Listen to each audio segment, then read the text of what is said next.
Jersey, and then we took it from being on the side. So sorry. We are going to Yeah, start over because I didn't press record. Now I did. Now I did. I promise this is it. This is the last I'll have to beg of your patience, but we'll start over. And I'm glad it's we didn't okay. get too far. That's okay. All I'm a right. good patient person, so it's all good, Matt. Some of you will rub off on me, I hope. All right. Now we're getting started for sure. All right. It says stop recording. It's doing Take the thing. two. I see the thing. Recording. Okay, we're good. All right. Welcome to TGS, Transform, Grow, Succeed. This podcast and YouTube channel is all about your work as a caring professional and the ideas that we can share to elevate and expand what we do to ensure that those that we serve get the best of what we have to offer. I'm really excited to introduce Mr. Dante Poole, a seasoned educator and leader who's dedicated over 30 years to empowering communities through educational excellence and leadership. He's a co-founder of Life Sculptors, LLC, and has transformed lives by offering life coaching, educational, organizational counseling, and leadership training to individuals, educators, and organizations. Mr. Poole is also recognized as Moore County Schools Principal of the Year for 2021 and 2022. And Dante's commitment to growth extends to his role as a trainer with the Flippin' Group, and most notably, at least in my view, I got to know Dante through his 2024 TEDx talk on resilience, and through his podcast, Life Sculptors. Dante inspires listeners with reflections on education, faith, and resilience.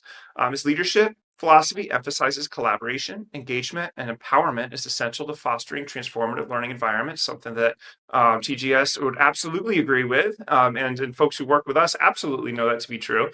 Very much aligned, and I'm excited to have this conversation.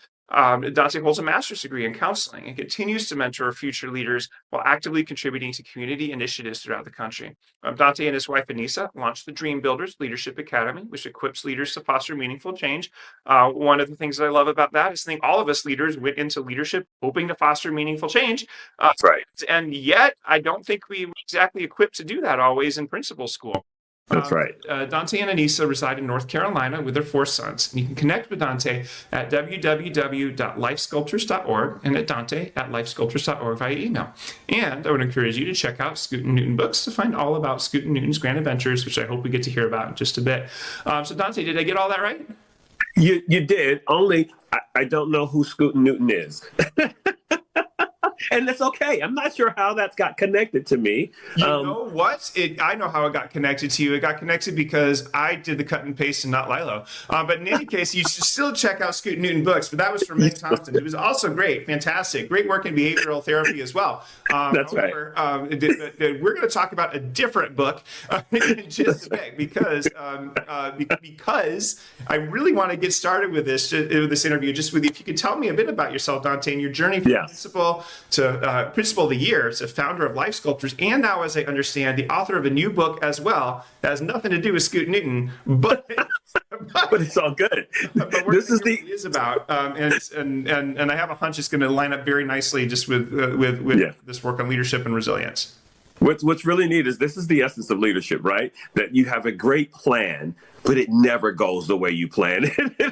There are always twists and turns to getting us to the places that we're supposed to be at. And this is what I'm excited about this conversation, because I started my work in New Jersey as a mental health therapist. I have a degree in biology and a master's degree in counseling and student personnel services. And if you had asked me what I was going to be when I grew up, I would have told you I was going to be the dean at a college. I was going to be working with college students and helping them transform their lives into great leaders. But that's not how it worked, right? So which kindergartner do you ask, hey, when you grow up, where you want to be? Raise their hand, says, I want to be a principal. Nobody, right? Me. Nobody. In fact, I haven't met one. Quite a few that might say teacher, but very few that would ever want to do what Dr. Gravoy was doing, for sure. That's right. Like, nobody signs up for that on purpose when they're in kindergarten, right? But we grow into our willingness and our desire to make meaningful change in people's lives. And so I started Life Sculptors back in 2003 as a way to do that. So here we are 21 years later, still doing that work. It was work that I did on the side when I became a principal. So it was like my side hustle. And then when I decided that I needed to have a greater impact, I moved it, and now it's become the main hustle. And so I was really fortunate to become the Principal of the Year. I opened a brand new school in COVID. Yeah. So I took two different school buildings and people. We built a new building and I put them together and we developed new culture, new ways that we were going to do things together. And we got to dream together on how we wanted that to be. And it was such an incredible work. It was probably the hardest work I've ever done in my life, but it was the most rewarding work that I've done. And so, I tell people though that my leadership work didn't begin with my professional work. It began in my personal life because I'm the father of 4 sons. And so I learned really early as a husband and a father what it was going to take to be an impactful leader in the lives of people. And I got to practice it with them while I was doing the work at a school. So I'm thrilled to be here today, man. So ask away, man. Let's do it. Let's go. Let's go for it. Actually, would you tell me a little bit more about that, perhaps? Just this idea of being a father to 4 boys and being a husband and how that is where your sense of yourself as a leader started. Absolutely. One of the things I believe is that the first person you lead is yourself, right? And so I knew that if I was going to be the kind of father and husband that I dreamt of, I had to do some personal development work so that I could show up the way I wanted to show up. My sons are 28 at this point, 28, 25, 22. Good Lord, he just had a birthday. 22 and 18. 3 of them are still in college. Yeah. But my wife and I knew that with all that testosterone in the house, that we had to make sure that our parenting was intentional towards growing them to be the kind of men that we wanted to see in our community and our society, because we had been doing work and we knew what would happen if you didn't do that. Then they would show up in ways we didn't want them to show up. And so we leaned heavily into having intentional conversations with them, developing their emotional intelligence so that they wouldn't just be men who didn't know how to cry or who didn't know how to be sensitive and compassionate towards other people without losing their identity as men, that they could have all of those things and still show up in a world where they could offer their strength to the world. And so we were very intentional about raising them. There are 4 key things that we focused in on in our work with them. It was that, as we call it, Team Poole, that Team Poole members are focusing on educating, equipping, engaging positively, and empowering people. Those are the 4 things. They are part of our family crest. Just this whole thing, it became our identity as a family. And this is who we are in the world. This is how we show up, because we are a solution to a problem. And so your job is to find your problem and be about the business of solving it. And that's how we raise them. Yeah. Right, so just because it's just too delicious to resist. There's a big part of the work that I do with schools and positive behavior intervention sports really is in helping schools uncover, discover, and honestly, sometimes if necessary, recover the values essential to being a successful learner and a good human being. And to a certain degree, you did that as a family. You decided that these were the things. These were the things that our family was going to be about. How did you decide on those? We started paying attention to the work that my wife and I were engaged in and our values as a couple. We started we would read things, we would have conversations, and we noticed that we always wanted to educate each other, ourselves, and other people. That positively engaging people was so important. Empowering and equipping people so that they could be their better selves was our identity as individuals, but also became our identity as a couple. We started doing a workshop. The very first thing we did when we started Life Sculptors was a workshop called Building Relationships from the Inside Out. And it was, again, the premise that your first relationship is the one you have with yourself. And from that relationship is how you connect with other people. Because if I can't be authentically me, I can't be in a healthy relationship with you. And so, again, from that work, from the things that we were reading and doing, we were like, yeah, this is who we are as a family. This is who we are. And so it just became a part of what we did. And then because I also just can't resist it too. I'm just thinking about the number. So I do a lot of work with self-care and wellness, but if I walk into a room of teachers and I say, it's time to talk about self-care, I deserve the savage eye rolling I'm about to get.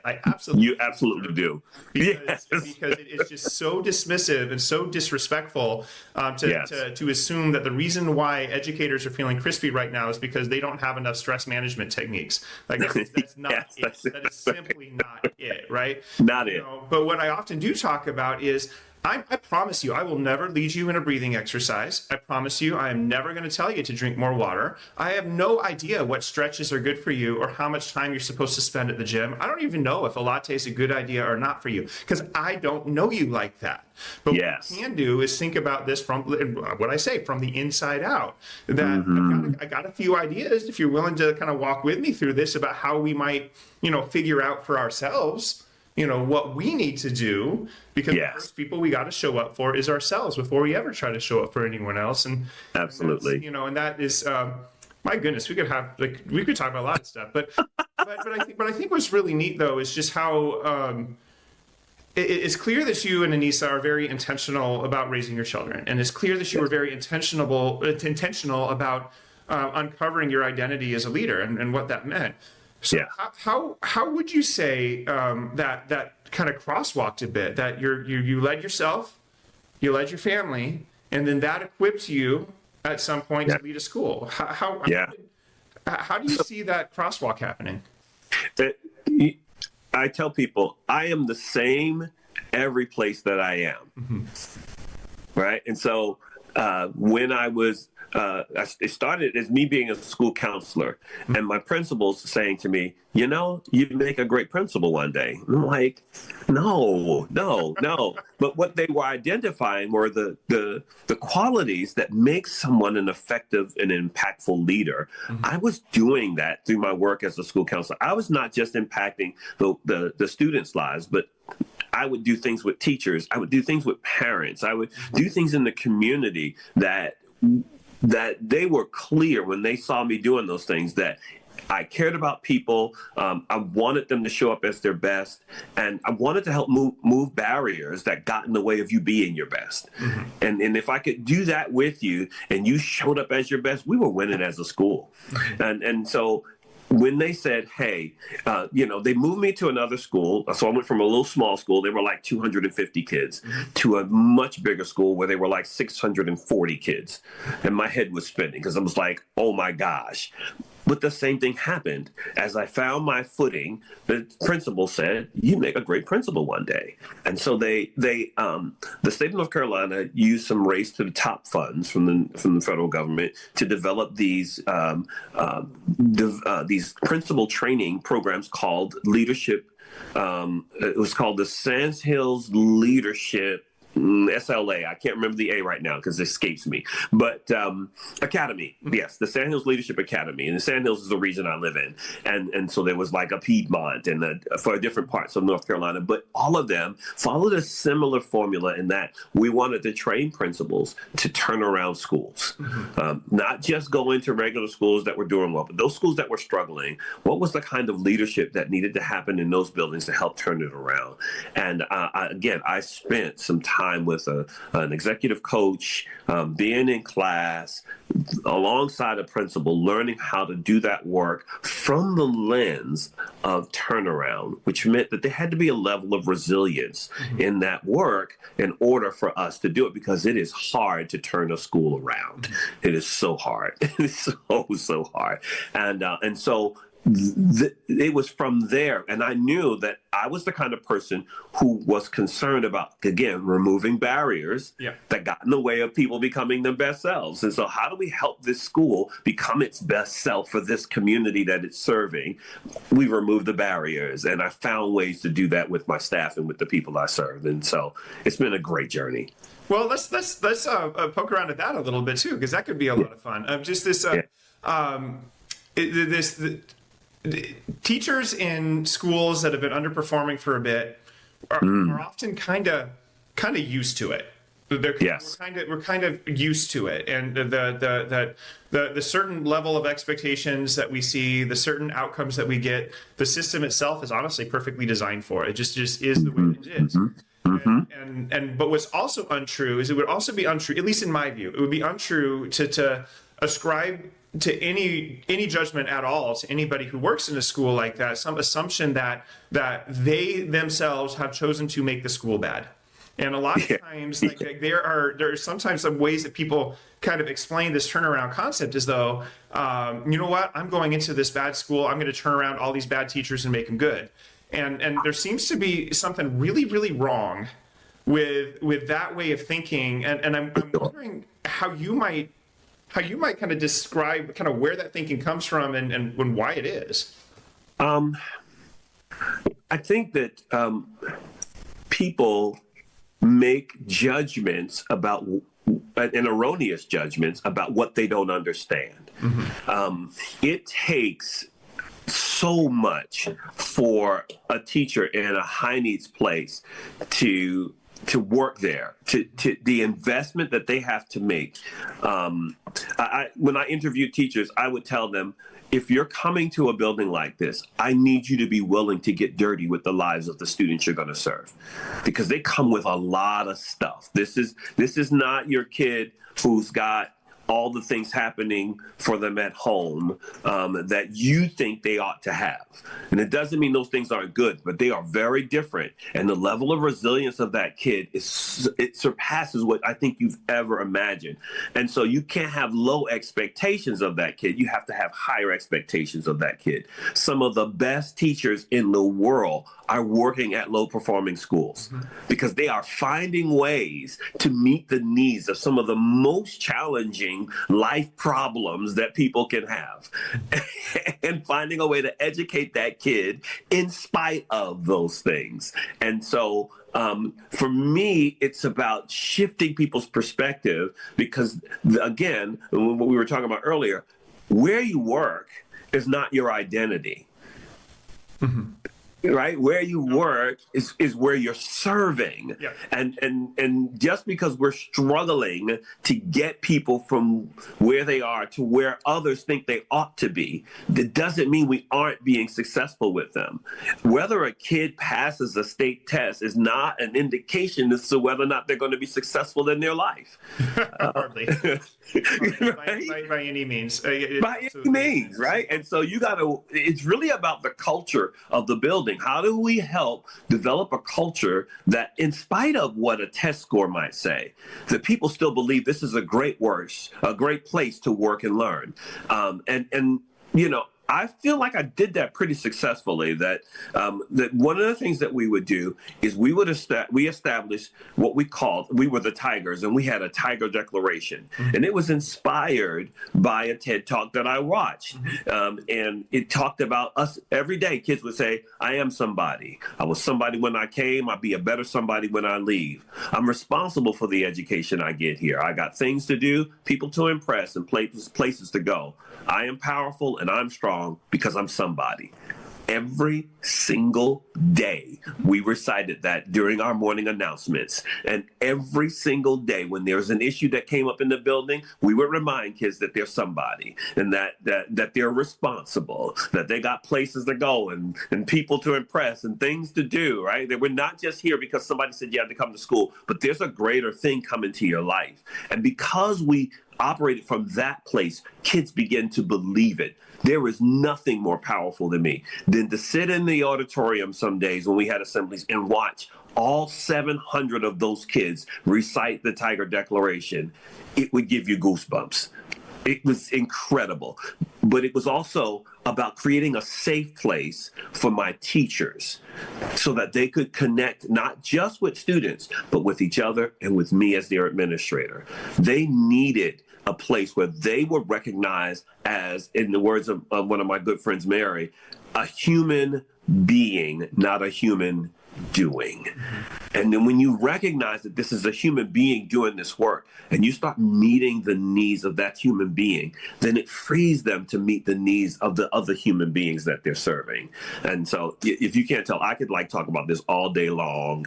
This is the good work that we do. Well, I think that's actually a good place for us to take a quick break. And I do want to explore this a bit more when we come back. It's especially this idea of, Yes, we absolutely cannot do this work of helping children and youth learn, especially kids and youth who have really good reason not to trust that adults might have their best interests at heart. A lot of times kids have really good reasons not to trust that the school For sure. adults that are supposed to help them have anything good to give them at all. And we're often starting from that place from the very beginning. So obviously connecting with students in that way requires great skill, but it's also absolutely essential. But then we also often forget, or at least when I'm thinking about the number of superintendents who've asked me to work, hey, our teachers are really crispy. Will you come self-care them, please, and make them better? I mean, and the intense fellowship I have with these district leaders, and when we have to explain how this works. And honestly, the results of my self-help workshop might be mass resignations in a culture like this. Like that might actually be what happens. We might really want to think through what happens when we start teaching people to set healthy boundaries, right? Because they might do it. And that might be something we have to just reckon with as district leaders here. But this idea that there's an actual person who has to do this work, and that person has needs. Those needs are often very reasonable. And the longer that we dismiss those needs, or even worse, are performative about the way we go about talking about self-care and wellness and things like that, we're just setting ourselves up for some really not so great things. So I think that'd be delicious to talk about when we get back. This idea of we need to connect with our students, but we're going to do that. It sounds like probably from the inside out as well. And for sure. Yeah, and I'm curious to see how that goes. All right, well, let's take a break. All right. Developing a durable mind exposes resilience, mental flexibility, and thriving through challenges. Drawing from children's stories and reflections, it offers insights and persistence, curiosity, connection, self-compassion, and vulnerability. The book shows how setbacks can lead to growth and emphasizes the importance of patience and community. It includes practical strategies, reflective questions, and examples to help readers build a resilient mindset.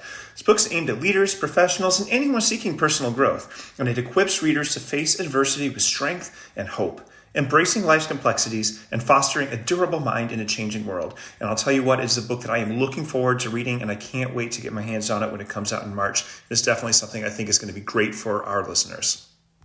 All right, everyone, welcome back. All right, so before the break, we were talking about just this idea of relationships as being really important, especially when we're working with kids whose needs are the same as kids' needs everywhere, but those needs probably haven't been met the same way as kids everywhere's needs have been.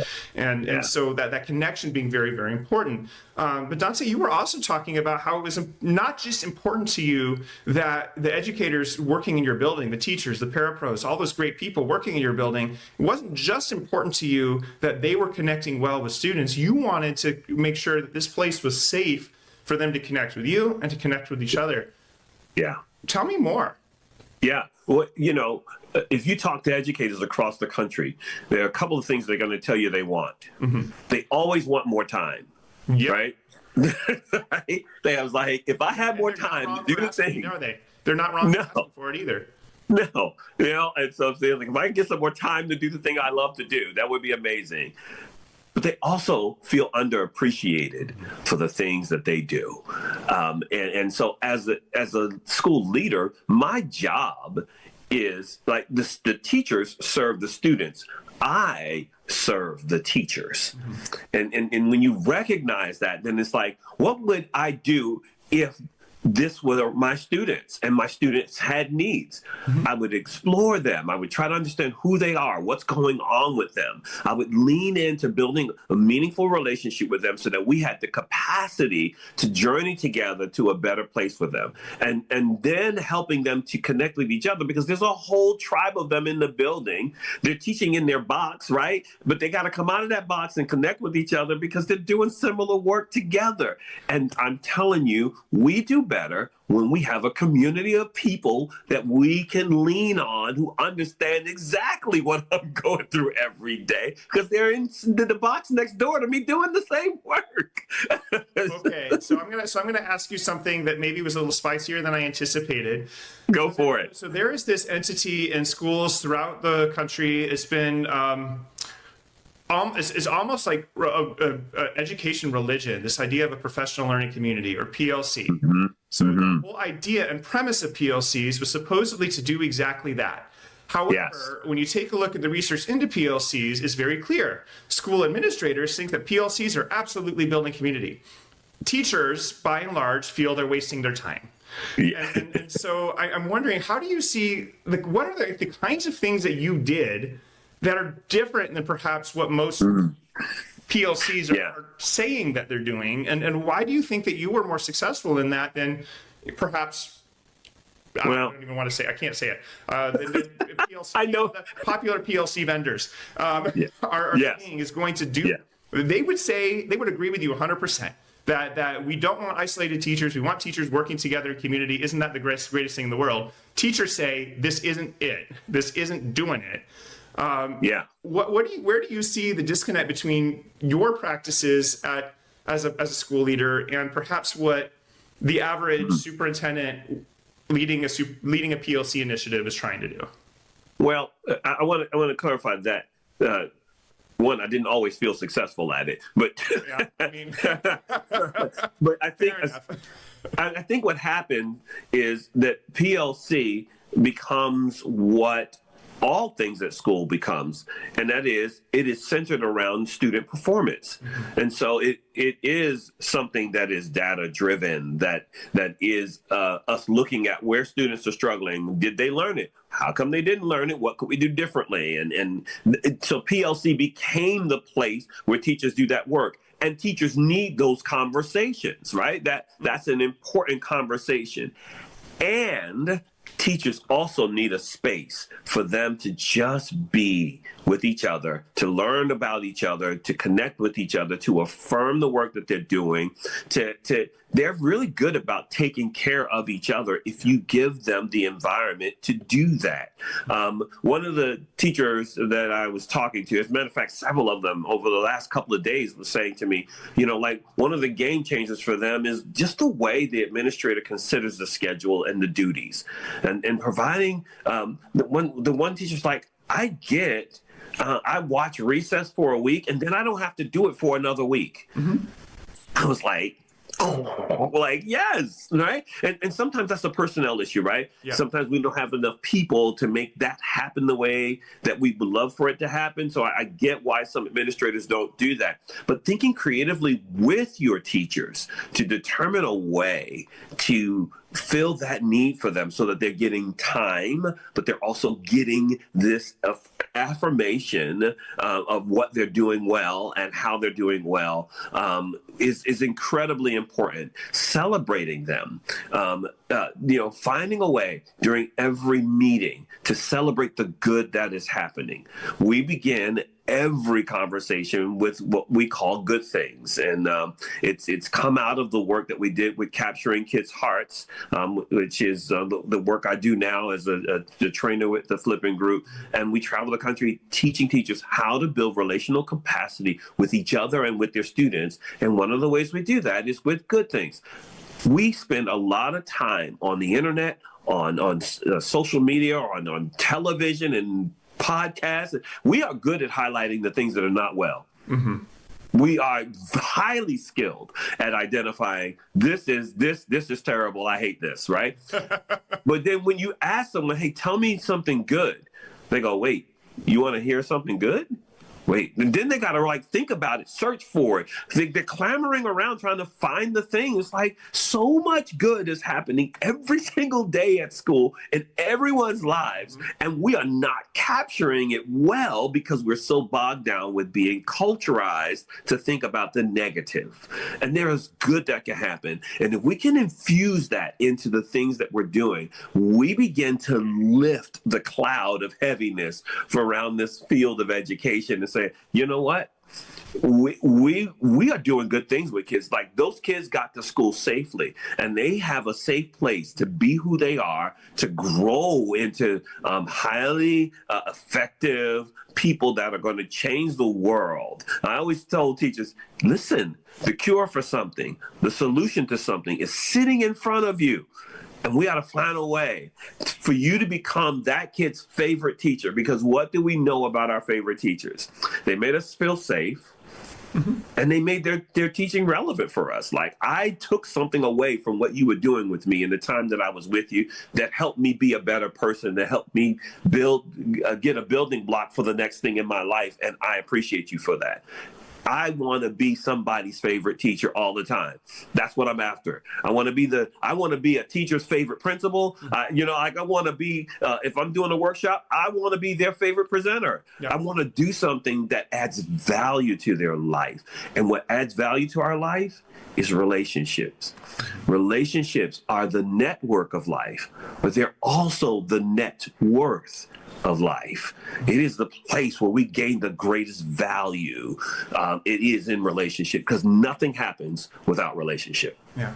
And so it sounds like some concrete things that you did. Number one is just making sure that if there was a way to make a teacher's job easier that wasn't going to cause anybody else a problem, you were going to look for it. And whether that's like in the duty schedule, that was one example. What were some other just things that you did that just made a teacher's job easier so that the space to do this relationship building could also happen? Yeah, I would say, okay, listen, we're not gonna have a weekly meeting. Okay, that's not what we're gonna do. We're gonna have a staff meeting once a month, right? And in the cases where I don't have new information I need to give you, I'll cancel it. Right? We're not going to meet just to meet. Like, if we're meeting, it's on purpose, it's intentional, and it's necessary. That's what I tell them. It's like, sometimes I have information from the district or the state or federal level that I have to get to you. And if I can put that in our newsletter, then fine. So I would put most of the information in a weekly newsletter, right? And I didn't write the newsletter by myself. I empowered my staff. And so if there was something that our coach needed to put in there, they put it in there. If the media specialist or the librarian needed something, they put it in there. And so we collaborated together on what information we thought teachers needed, and we put that together and sent that out to them. And then I would put Easter eggs in the newsletter, right? For whatever reason, jeans are the commodity for teachers. It's one of those things where here in Tucson, we're a much more casual kind of place anyway, and I just don't know too many. There are certain places where there's expectations that teachers not wear jeans, but here there are places that really just do not care so long as you're showing up and doing your job. Now, that said, I've worked in places where I don't know what it was. It's not like putting on a pair of jeans is faster than putting on a pair of khakis, but it sure feels like it on Friday, doesn't it? It does. It does. And so, I would say, hey, if you see this and you come to my office and you ask me this question, you'll get a jeans pass for whatever period of time. Or you get listen, they would show up and they would get chocolate. Chocolate is the other commodity that teachers love, right? They love some chocolate, but that didn't require me to do anything deep and profound. It was just paying attention to what mattered to them and providing it for them if I could. That simple, and so let's stop for a second. I'm so sorry to stop you, but let's stop it. So the key is you got to pay attention to people, and then you have to do it if you can. That's what you have to do.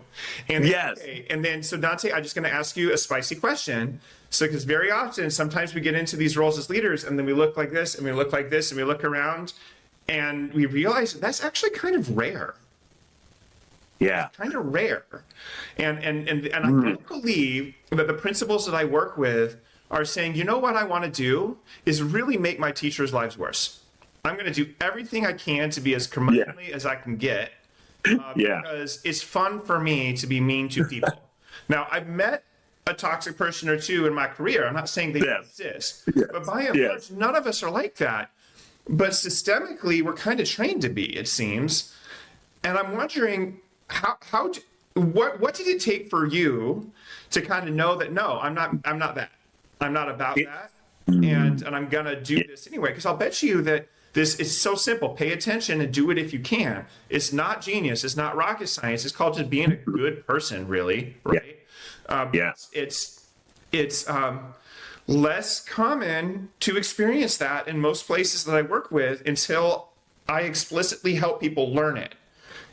And I'm wondering, why do you think that is? Well, if I We're could not make blaming the people, right? We're not blaming them. well, I think that if we could make the comparison this way, you ever notice that two people are dating, right? And there are some expectations while they're dating, and then when they decide they're going to get married, and they get married, it's like something changes. It's like somebody changed the rule book. And now the relationship is struggling because somebody's expectations shifted simply because I said I do. Yeah. Right? I think the same thing happens. We aspire to be school leaders and we want to get in the chair. We're going to make a difference. And we get in that chair and then all of a sudden somebody changes the rules. And sometimes that isn't somebody outside of us. Sometimes we do it to ourselves. We think I have to show up a certain way in order to make this happen. And I don't, because and I often tell people, it's like, if you're interviewing for a position as a school leader, just be yourself, because when the pressure comes, that's who's going to show up anyhow. Yeah, I mean, for me, I mean, there's not enough Ritalin in the world that's going to make me any different, as it turns out. And it's like it's no secret. I do content on inclusive classrooms for kids with ADHD because I am an adult with ADHD and I know it well, right? But yeah, so it sounds like then really that now I think we're coming full circle to what we talked about at the beginning. This idea of your journey to leadership started with knowing who you were as a man, knowing who you were as a husband, as a father. Yeah. And by knowing yourself well and knowing what you valued, it was much easier for you to walk into a space and know what to do when there wasn't a rule book because you had some values to fall back on. Yeah. And that I think is much more important than people understand. That if you haven't done that work of writing out that list of 3 to 5 to 12 or 28, doesn't, whatever it is, but figure out what's important to you. Or another superintendent said, figure out what's worth getting fired for.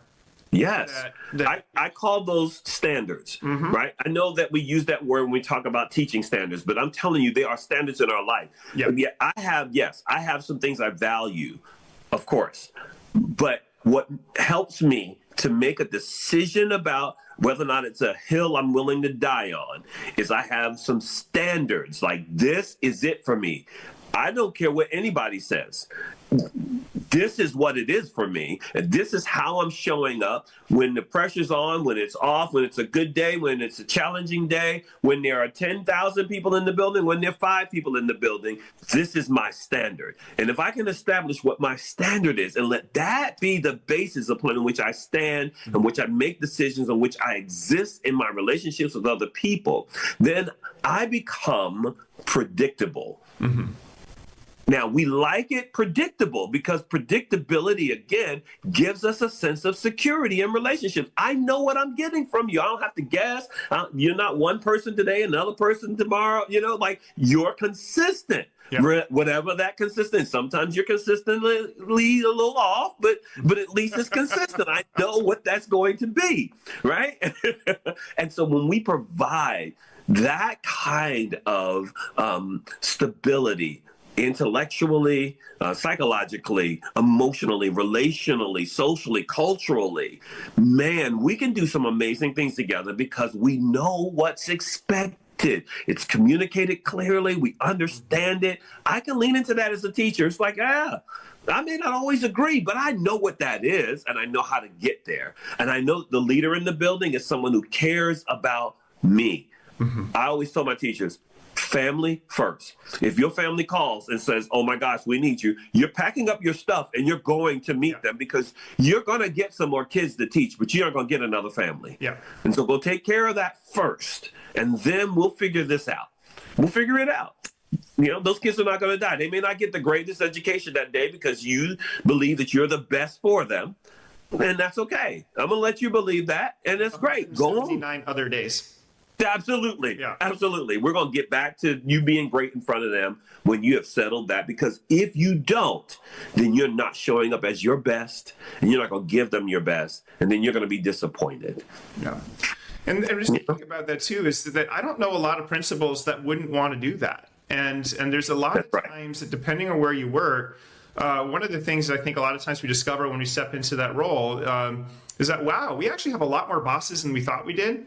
And a lot more people with a lot more expectations and yes. Sense of, kind of what we're in charge of and what we're not. A little bit different and can be very different district to district, even in terms of what the actual scope of decision making can be. But I think that this kind of comes down to this idea of creative compliance that I often talk about in a lot of my compassion fatigue workshops with teachers. Really needs to be something that principals and school leaders think about a bit more too. Is that okay? I'm really not supposed to approve a personal day on a Monday, but what if I did? Like, how much trouble am I really going to be in? It's like, what if I did? And maybe in some places it requires a lot of bravery to do that. But if it doesn't, and there's a reason, and you want to, maybe you should just do it. And that can be a really powerful way to show up for teachers in a small way. Or hey, you know what? You got a phone call from home. I got 84 reports that are due to the central office, but whatever, they'll be mad at me tomorrow, so I'll just sub today. Absolutely. There's just things that we can do if we're thinking about how we can step into our power as leaders, rather than kind of focus on what's not possible because the environment, the system, the this, the that. And that's not to excuse the environment and the system for all the problems that they cause. Those got to get addressed. There's systemic problems that we got to tackle. But if me on my lonesome isn't feeling like tackling the system, but I do want to help this third grade teacher out today, maybe that's a way to get started. Yeah. And that brings me to why the book was important for me to write. Thank you. Right? Because, and the title of the book is Developing a Durable Mind. And it's a guide to cultivating adaptability and strength. And I wrote it because I've watched so many of my teacher friends and colleagues struggling in ways that I didn't remember us struggling before. And it's like, this is a problem. Yeah. And I need my teacher friends to show up more durable. And what can we do to help them think differently about themselves and their lives and their work so that they can be more durable? And to your point earlier, it could mean that we're going to get some resignations from some folk who put some boundaries around some things to say, hey, I'm just not committed to doing it this way anymore. And doing it that way may have gotten you to one point, but it will not get you to the next place you want to be in your life. And that's okay too.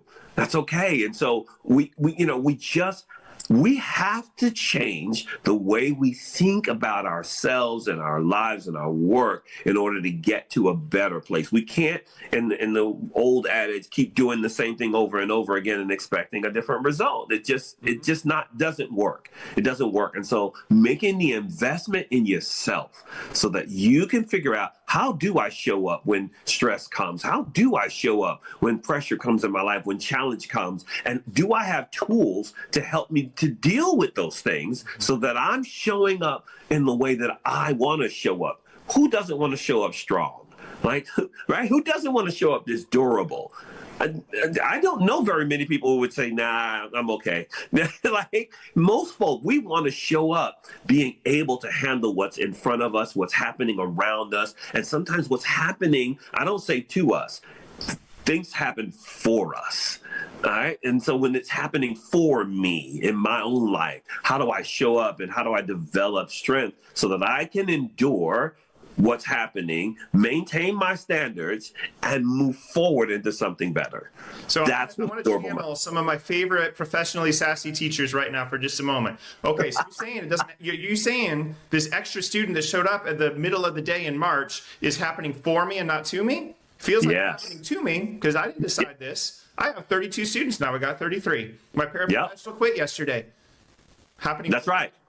Absolutely. And you're right that thing is beyond your control.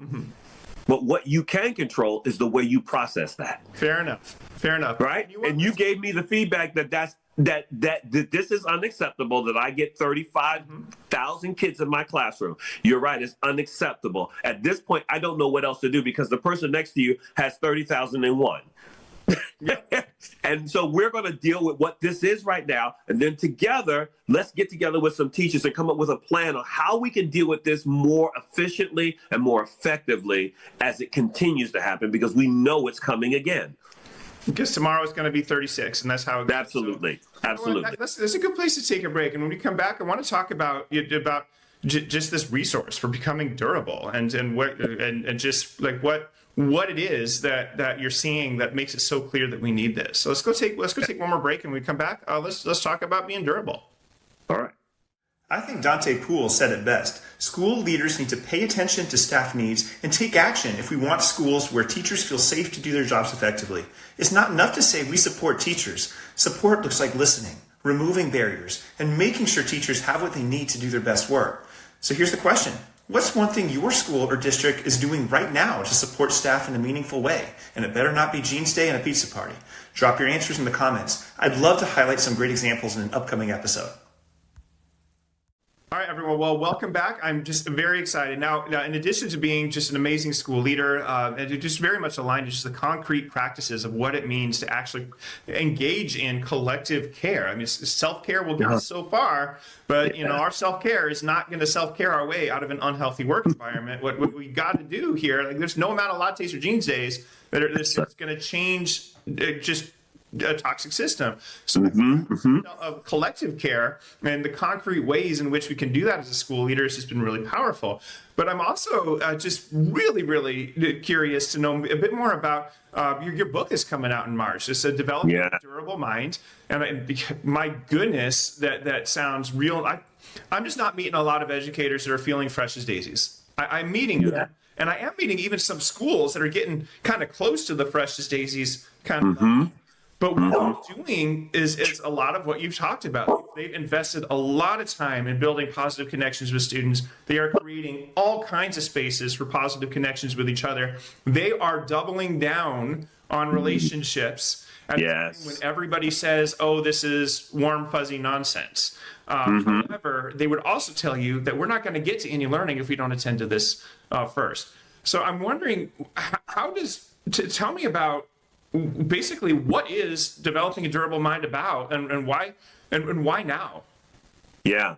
So I run a podcast myself. It's called the Life Sculptors Podcast. And during that podcast, I read children's books, and then we talk about adult issues. So, and I started that conversation, one, because I love children's books. And as I was reading, I was like, the author wrote this for adults. Kids get to enjoy it, but that author wrote this for some adult folk. Because there's so many nuggets and good things in them that just were amazing. And as I began to process my podcast and this experience, it's like, I need to write about this, because the response from my audience was like, oh my gosh, that was so good. I wish I had some more tools to help me implement what it is you're talking about. And so that's why I started writing the book. And so each chapter is based on one of the books that I've read during my podcast. So you can go in, you'll see the book. You'll see there are 5 keys to developing a durable mind: determination, resilience, exploration, adaptability, and motivation. Those are the 5 things I highlight in the book. If you can stay in touch with those things, you can develop a durable mind. And so in the book, there's a durability lab after each section of the book, so you can put to practice some tools. There's a place for some reflection and some note-taking. There are milestones. I mean, there are so many tools in this book to help you practice just little practical things to help you develop a durable mind. I'm excited about that work. And I was really moved, again, I mentioned it earlier, by the number of educators I ran across who were just trying to hold on. They love this work, and they're exhausted. And part of the reason why they're exhausted is what we know, or what we have known as compassion fatigue. And there's another word for it, another thing I saw recently, and I can't remember what it's called, but it's when I vicariously take on the trauma that you have. Traumatic stress or vicarious trauma. Yes. Vicarious trauma. That was it. Right. And so it was like, that's it. Like when you're in a high needs place, you're taking on the trauma of those kids, and you're not even aware that you're owning it. Yeah. And so you take that home with you, and you're trying to figure out, why don't I feel well? Yeah. And so I wanted to give you a tool to kind of evaluate am I carrying this stuff? And how do I put it down and leave it at the school and not take it home with me so that I can show up for my own kids, for my own spouse or partner, for my own family and community in a way that's healthier and not just me being extremely exhausted because of the work. This is what the durable mind is about. That is kind of like if I get a sunburn and you feel it, that's kind of weird. It is kind of weird. You shouldn't be feeling the sunburn that I got, and then no need to check. I'm white. I burn easily. I guess that's just the way that it goes, right? You know, it's one of those things, and but that happens to us so often in this caring profession we've got that'll take 110% of us if we let it. So what do we do to say no? You can have 72. You can have 72% of me, because that is as much as makes sense, and you can have it between the hours of the contract time to this time. And how can we do that? And it's one of those things where I'll tell you what, it gives me great joy when a teacher says, you know what, I'm not really messing with these PLC questions. I'm just not, because it is now 4:00 and I'm done. And if and it's not selfishness that's leading that teacher to make that decision either. Absolutely. And you cannot pour from an empty pitcher. You cannot. Right. And so I got to go get refueled. One of the most impactful moments in my life was I was on my way. This was before I was even an educator. I was on my way to work one day, and I came home every night. And my son, he was probably around 6, he said to me, "Hey, Dad, are you coming home tonight?" For whatever reason, when I tell you, I was a hot, stinking mess. I had an hour commute to work. So in that car, I cried all the way to work, just thinking that my son thought I wasn't coming home because of work. And it was like, and what I realized is that I was giving my best to everyone else and leaving my family to scraps. And I made a decision. I wasn't doing that anymore. No. They were not getting, they were no longer getting my best. I was giving my best to my family, and y'all have to do with what's left.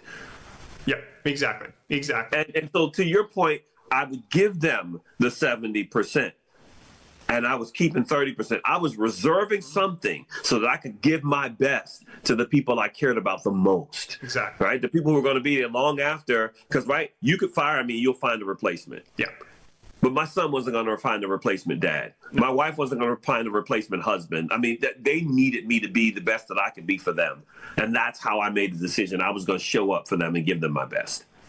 And it's such a powerful thing. And it's just nice to see that the principal of the year, who clearly isn't afraid of working hard, for goodness sakes. Like, that's not what we're saying. We're not saying, hey, do you know what, educators, what you need to be is a little bit lazy, because I don't know a teacher that knows how to do that. Right? Not at all. Not at all. Knows how to do that. Not even a little bit. I've never met that educator ever. However, I've met many educators who have tried to do everything in the most unrealistic, unreasonable kinds of ways. And the more that we can get louder and louder and louder about what is impossible, hopefully that can start reaching up to these higher and higher levels of leadership, and we can realize that we can turn around a school, but we can't turn around it without people to do the work. That's right. That's right. Yeah. So what are we going to do about all of that? Dante, it has just been such a joy to have you here today. And I just thank you so much for that. And so you say the book's coming out in March. Where can we get it? So it'll be available online at Amazon.com. Be able to get there and put it up. I'm actually working on my author website right now that I hope to launch in the next week. So, like, all the things are happening so fast. I'm like, oh my gosh! Wait a second. So does that mean that we might be some of the first people to know about it? You are some of the first people to know about it. That is super swell. That is really cool. Yes. I am absolutely, and I'm meaning this with the utmost sincerity. I cannot wait to read it. Just because I'm just hearing so much of it. It's just so validating and wonderful to hear somebody who's really done this work at such a high level and for so long. And it just mirrors what I just would love to see for anybody doing this work in schools anywhere, for goodness sakes. Yeah. It's just such an honor. And just so thank you so much for being here, and thank you for sharing your experience with our listeners. No, thank you, thank you. And if people are trying to figure out like how do I find this guy, I am like on every social media platform that probably exists. Just Dante Poole is how you find me. If you Google it, if you look at it on YouTube, Spotify, all the things, I'm on Facebook, LinkedIn. Very easy to find. Yes, I tell people I'm easy to find. Yeah, Yes. for friends who are listeners who are following me on Instagram, I follow Dante on Instagram, so that's another way that you can find him super easy as well. Of course, there's Dante's website at www.lifesculptors.org and email at dante@lifesculptors.org. And just to all of our listeners, and until next time, and as always, may you have as many opportunities to be as generous and good to yourself as you are to those you serve.